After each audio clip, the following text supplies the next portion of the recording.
once again. This is Pradeep sir, my YouTube channel Pradeep Parasmani for free education, motivation, life skills and general talks related to your overall development. Right? तो दोस्तों नमस्कार, एक बार फिर स्वागत है आपका मेरे YouTube चैनल प्रदीप पारसमनी पर।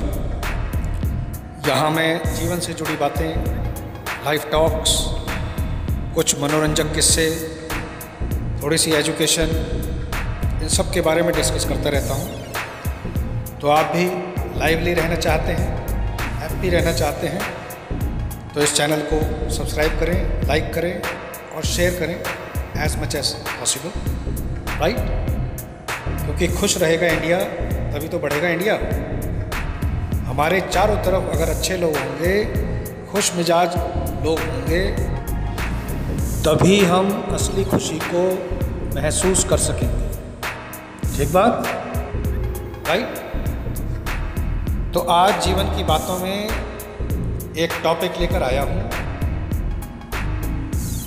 कि पूत कपूत तो क्यों धन संचय, और पूत सपूत तो क्यों धन संचय, राइट? बड़ी ही इंटरेस्टिंग टॉक होगी आज और मुझे पूरी उम्मीद है कि हमेशा की तरह आप इस लाइव टॉक को, जीवन की बातें, जीवन की बातचीत को एज यूजुअल एंजॉय करेंगे, right? Thank you so much. तो दोस्तों, हम सब ने कहीं ना कहीं किसी न किसी से ये कहावत जीवन में एक बार जरूर सुनी होगी कि पूत कपूत तो क्यों धन संचय और पूत सपूत तो क्यों धन संचय। यानी कि अगर औलाद कुपात्र है तो उसके लिए क्यों धन संचय किया जाए। वो तो बेशक उसे गलत कामों में बर्बाद कर देगी, और अगर औलाद सुपात्र है तो तब भी धन क्यों संचय किया जाए। अच्छी औलादें तो खुद अपनी नेक नियति से, अपनी काबिलियत से धन कमा ही लेंगी, और हो सकता है कि आपसे भी ज़्यादा कमा लें। लेकिन बड़ी ही दुर्भाग्यपूर्ण बात है कि आज के समाज में हम देखते हैं कि लोग न सिर्फ अपनी औलादों के लिए बल्कि उनका बस चले तो आने वाली अनेक पीढ़ियों के लिए भी अकूक दौलत इकट्ठा करके चले जाएं। शायद ये सोच हो उनके मन में शायद ये सोच हो कि उनके बाद आने वाली सभी औलादें निकम्मी होंगी, अपना पेट भरने में सक्षम नहीं होंगी या मेहनत नहीं कर पाएंगी, या उन्हें ये शक है कि औलादों के बस का तो कोई काम ही नहीं रहेगा। तो ऐसी ही सोच लिए हुए आज ज़्यादातर इंसान सभी गलत और सही तरीक़ों से प्रयास में लगे हुए हैं कि ज़्यादा से ज़्यादा धन इकट्ठा कर ताकि उसके ख़ानदान का फ्यूचर सिक्योर हो जाए, राइट?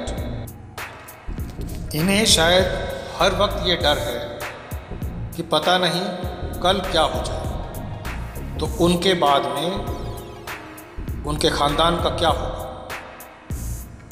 आज आप देखोगे कि कहीं भी सुख शांति, संतोष या सुकून नज़र नहीं आता। हर इंसान बेचैन है बस कि पैसा आ जाए, किसी भी तरह से ज़्यादा पैसा आ जाए किसी भी तरह से। और यही कारण है कि हर तरफ भ्रष्टाचार ही भ्रष्टाचार है और इसका दुष्परिणाम ये हो रहा है कि हम लोग धनवान को ही बुद्धिमान समझने लगे हैं। पैसे की अहमियत बहुत ज़्यादा बढ़ गई है। दिखावे का जीवन आज बहुत ज़रूरी सा हो गया है। इंसान नैतिक मूल्यों को बिल्कुल भूल चुका है। उसे कोई फ़र्क नहीं पड़ता कि किसी का क्या नुकसान हो रहा है, बस वो अपनी ही जिद में पैसा कमाने में लगा हुआ है, चाहे किसी का कितना ही नुकसान हो जाए, लेकिन उसका फ़ायदा होना चाहिए। लेकिन हमें याद रखना चाहिए कि ये जो लक्ष्मी है ये चंचला है। ज़्यादा पैसे वाले उल्लू की सवारी करने लगते हैं। अहंकारवश बुद्धि विनाश की ओर अग्रसर होती चली जाती है, क्योंकि आपको अपनी ही तरह के लोग मिलते चले जाएंगे। उनकी मानसिकता भी यही रहेगी कि इस आदमी के पास धन ज़्यादा है, इससे धन छीन लिया जाए। तो लक्ष्मी का बड़ा सरल व्यवहार है, सरल आचार है कि जिस रास्ते लक्ष्मी आती है बिल्कुल उसी रास्ते उल्टे पांव लौट भी जाती है। यानी कि जिस तरीके से आप दौलत कमाओगे बिल्कुल उसी तरीके से आपसे भी दौलत छीन के ले जाएगा। एम आई राइट? तो इसलिए बंद करो ये राजा बेटा रानी बिटिया का खेल। झूठी शान जिसके चक्कर में हम लोग कितने ही परेशान रहते हैं हर वक्त। राइट? पाप का पैसा जहाँ भी होता है वहाँ सिर्फ सर्वनाश ही सर्वनाश हुआ है। आप इतिहास उठा के देख लो, आप अपने ग्रंथ उठा के देख लो, सब में ऐसे अनेकों उदाहरण मिलेंगे हमको जहाँ गलत तरीके से अर्जित की हुई दौलत सत्यानाश की जड़ हुई। राइट? तो मैं आपसे कह रहा हूँ कि बंद करो ये राजा बेटा रानी बिटिया का खेल। औलादों को इतना पैम्परिंग कर रहे हैं, इतना आराम दे रहे हैं कि इन्हें पता ही नहीं कि काम क्या चीज़ है। अरे इनको भी तो कर्मयोगी बनने दो, इनको अपना दिमाग चलाने दो, अपने शरीर से थोड़ी मेहनत करने दो, इनको सोचने दो। ये सोचना ही भूल गए। और मेरा ख्याल है कि यही फ़र्क है विदेशों और हमारे देश की सोच में। वहाँ के बच्चे देखो और हमारे यहाँ के बच्चे देखो, तो बहुत बड़ा अंतर पाओगे। अच्छे कर्म करके पैसा कमाने से समाज में मान सम्मान बढ़ता है। और सबसे बड़ी बात कि इंसान में आत्मसम्मान की भावना आती है। ईमानदारी की कमाइयाँ जो होती हैं उन्हीं से घर में सुकून और खुशियाँ आती हैं। क्योंकि जो अच्छे परिवार होते हैं, अच्छे संस्कार वाले परिवार होते हैं, वहाँ आपको परिवार के सदस्यों में समभाव मिलेगा, प्रेम मिलेगा, मान सम्मान मिलेगा और एक दूसरे के प्रति बहुत ज़्यादा लगाव मिलेगा। तो ऐसी जगह पे लक्ष्मी टिकती है, लंबे समय तक टिकती है। और आप अपने आसपास में देखते होंगे कि जिन परिवारों में ये गुण हैं, संस्कार हैं, वहीं पर लक्ष्मी ज़्यादा दिनों तक टिकती है। आपको दिखाई देता है कि परिवार में सौहार्द है, परस्पर प्रेम है, एक दूसरे का सम्मान है, तो घर में खुशहाली बहुत अच्छी तरीके से दिखाई देती है। बेशक पैसा ज़रूरी है, लेकिन हमने अपनी ज़रूरतों को इतना बढ़ा लिया है कि हमें ज़रूरत और शौक़ में डिफरेंस ही नहीं दिखाई दे रहा। आज हम अंतर ही नहीं कर पा रहे हैं कि हमारा शौक़ क्या है और हमारी ज़रूरत क्या है। तो मैं आपको पैसे के बारे में, धन के बारे में कुछ ऐसा बताना चाहता हूँ कि आप भी कहोगे कि यार ये बात पहले क्यों नहीं पता चली। तो ध्यान से सुनो मेरी बात। ये जो सामने स्क्रीन पे आपको दिखाई दे रहा है, मैं आपको एक एक बात पढ़ के सुनाना चाहता हूँ ताकि आप इस चीज़ को महसूस करो और सही तरीके से, अच्छे तरीके से जितना भी वाजिब धन है वो ही कमाओ बस। तो कहा गया है कि जीवन जीने के लिए पैसा चाहिए, लेकिन आप तो जिंदा हो सिर्फ पैसा ही कमाने के लिए। आप याद रखना, सारी सेहत खो दोगे पैसा कमाने के चक्कर में और सारा पैसा वापस लग जाएगा आपकी सेहत, आपकी ज़िंदगी बचाने। तो ये जो बातें मैं बोल रहा हूँ इन्हें थोड़ा सा गौर फरमाइए आप, आपको अच्छी लगेंगी और आप खुद कहेंगे कि हाँ ये बात अच्छी है। पैसे से आप मूर्ति खरीद सकते हो लेकिन भगवान को नहीं। पैसे से आप बिस्तर खरीद सकते हो लेकिन आपको नींद अच्छी नहीं आएगी। आप कितना ही पैसा दे दो, आप नींद को नहीं खरीद सकते। पैसे से आप भोजन को तो खरीद लोगे, लेकिन जब आपको पर्याप्त भूखी नहीं है तो आप क्या कर लोगे? पैसे से आप ऐनक खरीद लोगे, आंखें थोड़ी खरीद लोगे। जो आपकी ओरिजिनल आंख है वो तो आंखें आपकी ही रहेंगी। पैसे से आप आदमी खरीदोगे लेकिन वफादारी नहीं खरीद सकते। पैसे से आप दवाई खरीद लोगे लेकिन क्या अच्छी सेहत खरीद सकते हो? बिल्कुल नहीं। और ये पैसे से आप किताबें खरीद सकते हो लेकिन ज्ञान तो नहीं खरीद सकते। ज्ञान के लिए तो आपको प्रयासरत रहना पड़ेगा ताउम्र, राइट? पैसे से आप कितने ही सौंदर्य प्रसाधन लगा लो, लेकिन क्या आपको वाकई सुंदरता मिल जाएगी? पैसे से आप कलम तो खरीद सकते हो लेकिन आपके विचार शून्य हैं। तो क्या आप पैसे से विचार खरीद पा रहे हो?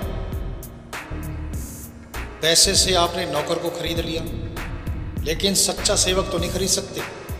आपको तो आज हर वक्त डर ही लगा हुआ है।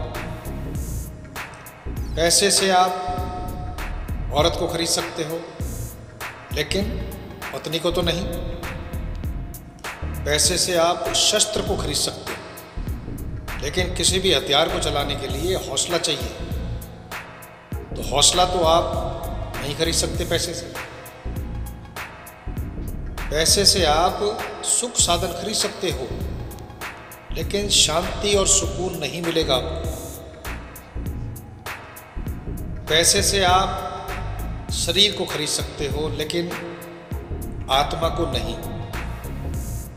तो इन सारी बातों में एक बात आपको महसूस करने को मिलेगी, वो ये कि अगर आप में एक अच्छे इंसान के सारे गुण हैं, आप में इंसानियत है, मानवता है, दयालुता है, आप एक दूसरे के दुख को समझते हैं, आप सामने वाले की परेशानी को समझते हैं, तो अगर आप में ये सारे गुण हैं तो ही धन से खरीदी हुई चीज़ें आपको सुख देंगी।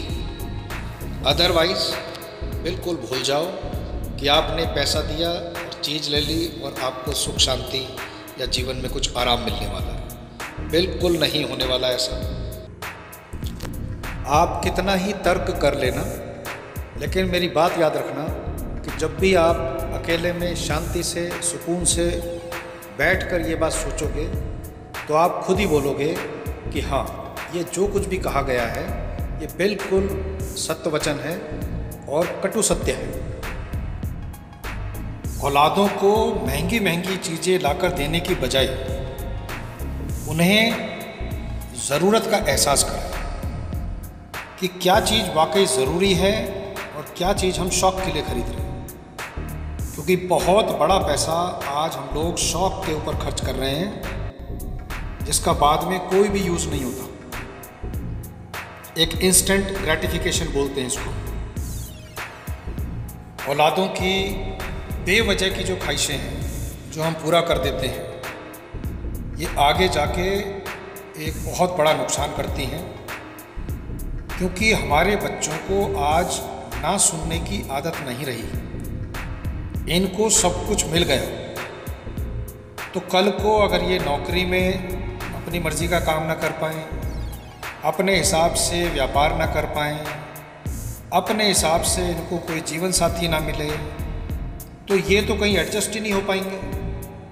हम लोगों ने इनको ऐसा कर दिया है कि तुम्हारी ही चलेगी, और जब ये ज़िद आती है तो इंसान को बुरा इंसान बनने में ज़्यादा वक्त नहीं लगता। आज इसी कारण से हम देख रहे हैं कि हर तरफ दुख ही दुख है। कोई किसी कारण से परेशान है, कोई किसी कारण से परेशान है। तो दोस्तों, उम्मीद करता हूँ आज की ये बातचीत आपके जीवन में कुछ आराम लाएगी। आपको महसूस होगा ये बात तो बहुत प्रैक्टिकल है और हम सबको सावधान होने की ज़रूरत है, क्योंकि इस तरह से अगर औलादें पली तो ये पूरी उम्र में तो पहुँच ही नहीं पाएंगी। और हम देख रहे हैं कि 30, 40, 45 छोटी सी उम्र में काफ़ी लोग एक्सपायर हो रहे हैं आज। वजह यही कि ज़िंदगी में चार्म नहीं है, क्योंकि अपना किया हुआ कुछ नहीं। तो अगर हम अपना कोई प्रोजेक्ट तैयार करते हैं, अपनी एक एम्बिशन कायम करेंगे, तभी हम खुश रह सकते हैं। तो साथियों, बहुत बहुत धन्यवाद वीडियो को वॉच करने के लिए। ऐसे ही बेहतरीन वीडियोस को वॉच करने के लिए आप चैनल को सब्सक्राइब करें, लाइक करें और शेयर करें, और कमेंट बॉक्स में अपने कमेंट ज़रूर लिखें कि किस टाइप के टॉपिक पर आपको नेक्स्ट वीडियो चाहिए। तो इजाज़त, love you all, thank you, God bless you all. जय भारत, जय हिंद, वंदे मातरम।